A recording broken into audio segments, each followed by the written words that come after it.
Bakit nga po ba mahirap magmahal? Pag-usapan po natin yan sa devotion natin na ito. Magandang araw po sa bawat isa sa inyo. Welcome back to our 365 Daily Devotions Seminar Edition. Now, dun po sa tanong natin na, bakit nga ba mahirap magmahal? Alam niyo po, kanya-kanya po tayo. Meron tayong sagot sa tanong na yan. At pwedeng hindi matapos yung usapan natin para lang masagot yung tanong na yan. Pero sa devotion natin na to, gusto ko pong emphasize yung topic natin ngayon, yung free will. Kaya po mahirap magmahal dahil po sa free will. Explain ko po yan. Free will is the ability to make real and meaningful choices. Yung mga tao kasi na mamahalin mo, meron silang free will. Pwede ka nilang saktan. Pwede ka rin nilang mahalin. At ganyan po yung pagkakalikha sa atin ng Diyos. In the biblical sense, humans are responsible for their actions. While God is sovereign over all, He created people with a capacity to choose. Nung nilikha tayo ng Diyos, meron tayong kapasidad para pumili. Pumiling mahalin ng Diyos, piliing sumunod sa Diyos, o piliing suwayin ang Diyos at talikuran ng Diyos. Ganun po tayo nilikha ng Diyos. He created people with a capacity to choose, especially to love, obey, or reject Him. Some define free will as the ability to make choices not determined by God, but Scripture teaches that God's sovereignty and human responsibility go together. Nung nalikha po tayo ng Diyos, tayo ay malaya. Sabi po sa Genesis chapter 2, verse 16 and 17, "And the Lord God commanded the man, 'You are free.'" Malaya ka, Adan. Malaya ka, Eva. Malaya tayong lahat. "You are free to eat from any tree in the garden. But you must not eat from the tree of the knowledge of good and evil, for when you eat from it, you will certainly die." At inutos ng Panginoon Diyos sa lalaki na sinabi, malaya kang makakain mula sa lahat ng punong kahoy sa halamanan. You can eat from any, kung anumang halaman o punong kahoy na meron ka mapipitas, pwede mong kainin yan. Malaya ka. Subalit, mula sa punong kahoy ng pagkakilala ng mabuti at masama ay huwag kang kakain. Ibig sabihin, pwede mong piliin yan, pero may consequence. Huwag kang kakain, pero pwede mong gawin. Sapagkat sa araw na ikaw ay kumain yon, ay tiyak na mamamatay ka. So dito po sa verses na ito, makikita natin nung nilikha ng Diyos ang tao, may kakayang pumili. At alam niyo po kung bakit mahirap magmahal? Kasi dito pa lang sa verses na ito, makikita natin na yung Diyos, nung nilikha niya yung tao, iniibig niya yung tao, nilikha niya silang may kalayaan. At meron silang kalayaang saktan ng Diyos, talikuran ng Diyos, i-reject yung Diyos, o mahalin ang Diyos at sumunod sa Diyos. Kaya nga po, mahirap magmahal because of the free will. Minsan, sana robot na lang yung mga tao, no? Wala silang gagawin, kundi iproprogram mo lang, pasasayahin nyo lang ako, mamahalin nyo lang ako, or pagsisilbihan nyo lang ako, Pero ang problema po doon, hindi genuine, hindi tunay ang pagmamahal, hindi tunay ang relasyon. Kasi walang free will. Kailangan talaga ng free will. Yung tao, pipiliin ka, mamahalin ka, or hindi ka mamahalin, hindi ka pipiliin. Pag pinili ka, yun yung talagang genuine love yun. So ito po yung katuruan natin ngayong umaga. Free will is a sacred gift of God. Ano po ito Ibang klase nung nilikha talaga tayo ng Diyos Hindi tayo mga hayop na nagdidesisyon based on instinct. Walang moral framework. Tayo po meron Nung nilikha tayo ng Diyos, we're created in the image of God. And part ng image ng Diyos na yun, meron tayong free will. We can choose God or we can choose choose to disobey and reject God. Dalawang path po yun. Kaya po yung pangalawang katuruan natin, free will is either loving or harmful. Ang free will po natin, pwedeng piliin yan yung magmahal, pwedeng piliin yan yung manakit. Kaya po mahirap magmahal. Kasi isipin niyo po yung isang babae, no? Ako may makilala akong ganun, laging broken hearted. Laging nasasaktan, laging iniiwan. O, for some reason, lagi niya na lang natatagpuan yung sarili niya na broken-hearted. Tapos may manliligaw na naman sa kanya, natatakot na siyang magmahal, pero todo panliligaw sa kanya, todo suyo, todo bigay bulaklak, bigay chocolate. Siyempre, nahulog na naman yung loob mo. Nabuo na naman yung puso mo, and then, i-represent mo na naman dun sa isang tao na, okay, I will love you. Pero yung pagmamahal na yon, may kaakibat yun na pagiging vulnerable, na pwede ka na namang masaktan. Kaya mahirap magmahal eh. Kasi may free will yung tao eh. Pwede kanyang iwanan someday. Sabi nga ni C.S. Lewis, to love at all is to be vulnerable. Kung gusto mong magmahal, tandaan mo, magiging vulnerable ka. Magiging, you're opening yourself to heartaches and brokenness. Kaya, pag nagmahal ka ng isang tao, maging handa ka dapat masaktan. And I believe, yung Diyos, nilikha niya tayo na may free will. Talagang inopen niya rin yung Diyos niya, inopen din ng Diyos yung sarili niya for vulnerability. Na pwede siyang masaktan. Kasi yung taong nilikha niya, pwede siyang i-reject. And that's what happened.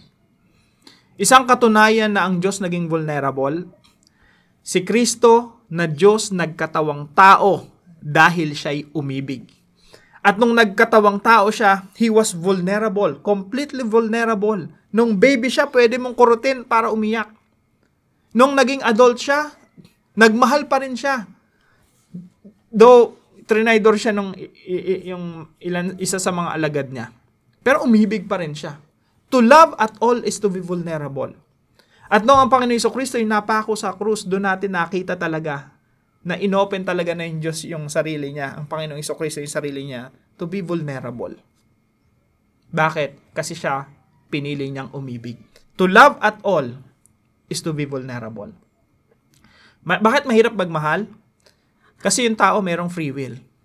Pwede kang saktan, pwede ka ring ibigin. Free will is either loving or harmful. Number 3, free will is designed for loving relationships. Yung free will, nilikha yan ng Diyos. Nilikha tayo ng Diyos na may free will.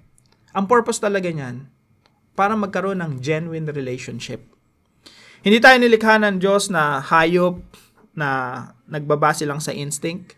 Hindi tayo nilikha ng Diyos na robot, na ipoprogram ng Diyos, okay, ito lang yung pwede mong gawin, pagsisilbihan mo lang ako, papalakpakan mo lang ako, kakantahan mo lang ako for eternity.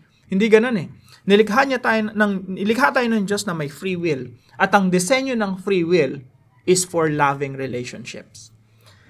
Sabi po ni A.W. Tozer, God created man with a free will so that he might choose him freely.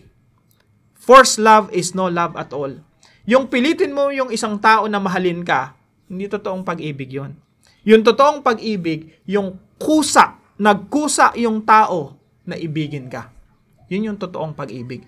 Yung salitang kusa, free will yun eh. Kaya nga po, mahirap magmahal. Kasi yung taong kusang inibig ka, pwede ring magkusa na hindi ka na ibigin. You're opening yourself to vulnerability. Free will is designed for loving relationship. Nung nilikha po ng Diyos yung tao, may free will yung tao. They can choose to love God. They can choose to obey God. They can also choose to reject and disobey God.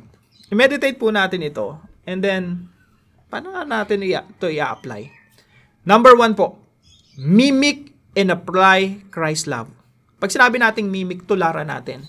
Gayahin natin ang ating Panginoong Jesucristo. Mahirap magmahal, pero ang Panginoong Jesucristo nagmahal.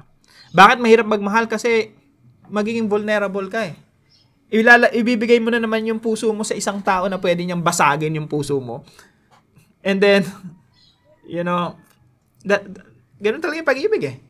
When you love someone, yung minamahal mo na yun, pwede ka talaga niyang saktan.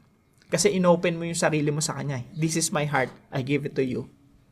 It's nasa free will mo yun kung sasaktan mo o iingatan mo. So sa atin po, mga Kristiyano, let's mimic. Tularan natin ang ating Panginoong Jesucristo na nagmahal kahit na mahirap. Kahit na to love is to be vulnerable. Mimic and apply Christ's love. I-apply po natin yung pag-ibig ng Panginoong Jesucristo sa kapwa natin. Mahalin natin sila kahit na ang kapalit nun masaktan tayo. Mahalin natin yung mga kaaway natin kahit na ang kapalit nun saktan nila tayo. Pero alam niyo po, sabi nga ni Martin Luther King, napaka-powerful ng love. Kasi pag minahal mo yung kaaway mo, minsan, nagiging kaibigan mo sila. Dahil pinakitaan mo sila ng pag-ibig. Lalo na, o ang pag-ibig na pinakita mo ay pag-ibig ng Panginoong Jesucristo. When you apply the love of Christ. Sabi nga ng Panginoong Jesucristo sa John chapter 13, 34 to 35, As I have loved you, you must love one another. Paano mo daw mamahalin yung kapwa mo?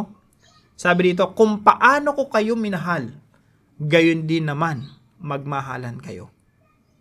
So talagang gagawin talaga natin yan mga kapatid. Kung mahal mo si Kristo, you have to obey this command. Mimic and apply Christ's love. Number 2 po, make biblically guided decisions. Yung Biblia po, kaya po inaaral natin yan, nagde-devotion po tayo araw-araw, para magkaroon tayo ng wisdom ng Diyos. At yung wisdom ng Diyos, pag in-apply mo yan, hindi ka magkakamali dyan. Make biblically guided decisions. Sa inyong mag-asawa, imbis na piliin mong magalit, piliin mong magpasensya. Biblically guided decision yon.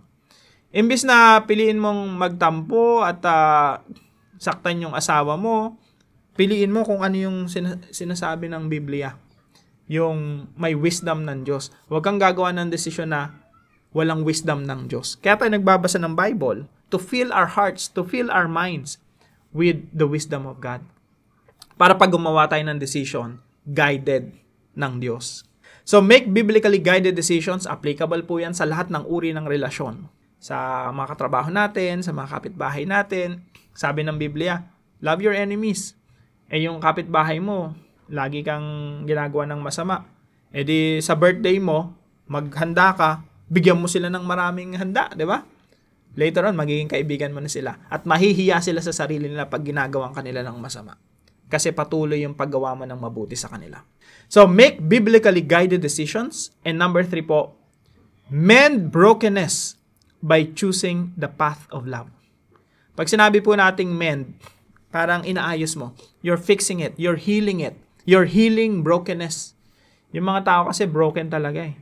Alam niyo po yung mga taong mapanakit, kailangan talaga silang pagpasensyahan kasi madalas sa mga taong mapanakit, yung background nila, napapalibutan sila ng mga taong mapanakit. Or pwedeng sila yung inabuso. Or pwedeng yung pamilya niya, nanay, tatay, mga taong nakapaligid sa kanya, normal lang yung nananakit. Kaya nung nakasalamuha mo sila at sila yung nakasama mo, normal lang sa kanilang manakit.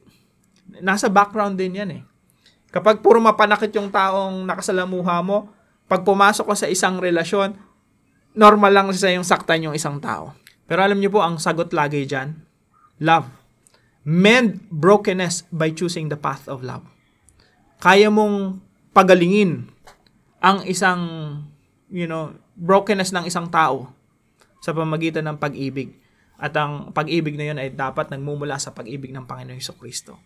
Tayo po ay dating mga kaaway ng Diyos. Pero dahil sa pag-ibig ng Diyos, ginawa niya tayong mga anak, ginawa niya tayong mga kaibigan, ginawa niya tayong mga Kristiyano. Tayo iniligtas at inibig ng Diyos.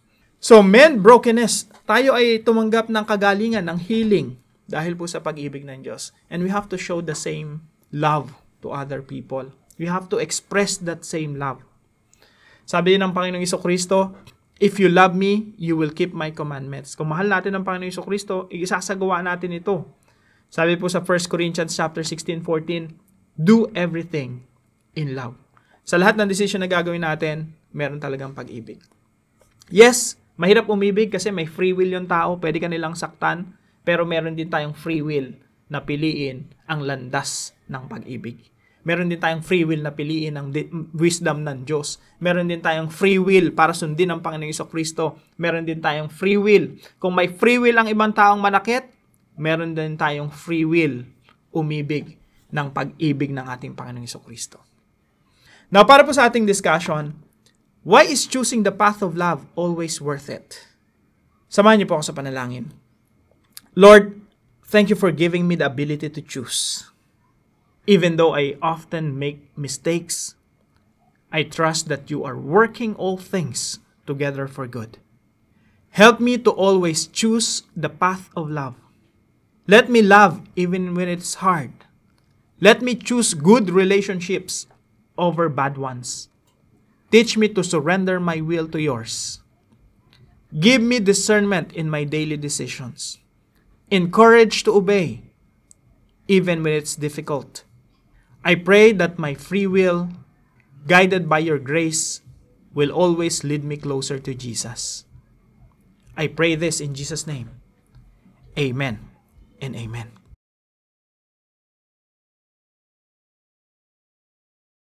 Binabati ko po si Sir Jeremy Ramos, Nolly Domingo, and Jersey Jeremias. No, maraming salamat po sa inyong pagsubaybay dito sa ating channel. Now, kung kayo pa may natutunan sa devotion natin na ito, ipalam nyo lang po sa comment section right below this video. And please don't forget to share this devotion to your family and friends. God bless you po. See you po tomorrow 5 a.m. dito sa ating Daily Devotions.